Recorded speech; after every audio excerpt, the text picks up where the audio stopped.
early Saturday morning, my mom decided to take me along to a family gathering for a special ritual. The event was being held at a relative's house, one I had never visited before.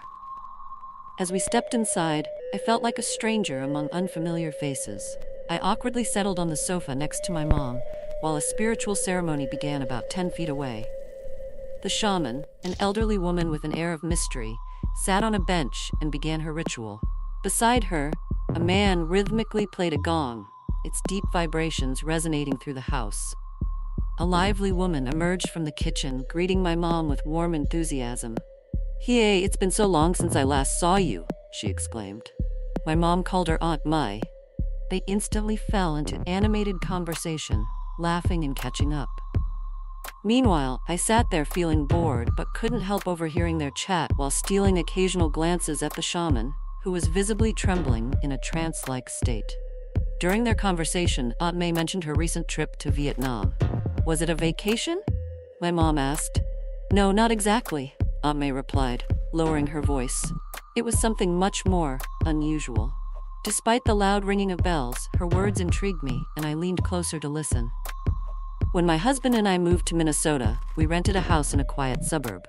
The couple renting it out seemed nice. The wife was from the same cultural background, which made communication easy.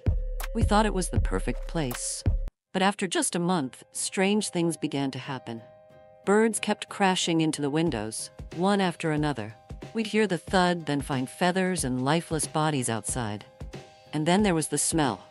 It lingered no matter how much we cleaned. It reminded me of an old market, a mix of freezers, rotting vegetables, and incense. No air freshener could mask it. The shaman let out a loud yell in the background, momentarily breaking my focus. "One night," Aunt May continued, "my husband came home late from work. As I stepped out of the bathroom, I saw him walk past me toward our bedroom, but he wasn't alone. A woman was following him. She wrapped her arms around his neck like they were playing some game. I was furious. How dare he bring another woman into our house?" Aunt May's voice trembled as she recounted the memory. I stormed into the bedroom, ready to confront them, but my husband was alone, looking confused. There was no sign of the woman. I searched everywhere but found nothing.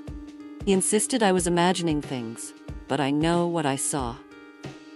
Her tone darkened. The scariest part came weeks later.